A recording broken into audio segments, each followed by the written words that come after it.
Барлықтарыңызға сәлем. Қазіргі хит болып жатқан восточная корзинка тәттісін дайындаймыз. Ең алдымен бөлме температурасында тұрған сары майды ұнға салып, осылай дәл видеодағыдай етіп илеп аламыз.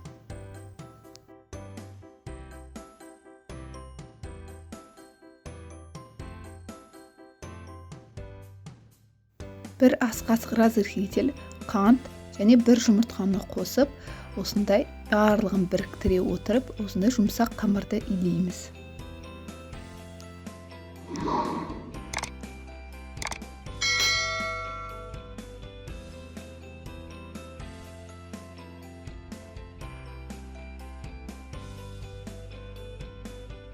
Дайын болған қамырды міндетті түрде холодильникқа 20 минутқа қойып қоямыз.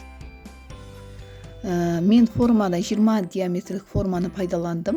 Жан-жағына сары майды жағып, жаңағы тестамызды жұқалатып жайып шығамыз. Мен бұл пирогты 20 диаметрлік кішкентай диаметрге пісірдім. Егер үлкен формада пісірсеңіздер, ингредиенттерді 2 есе көбейтіп жасайсыздар. Барлығы описанияда жазылған. Салмасына ең бірінші мейізді саламыз.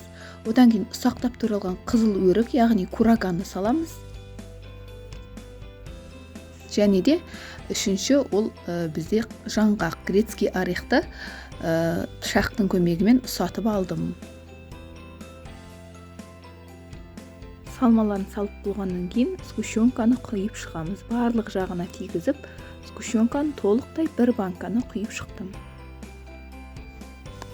Мінекей осындай қызарғанша дейін ұстаймыз. Өте дәмді болып шықты. Міндетті түрде жасап көріңіздер, сіздерге ұнайды.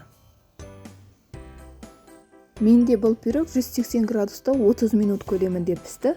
Ол сіздердің пештеріңізге байланысты. Өте дәмді. Міндетті түрде жасап көріңіздер.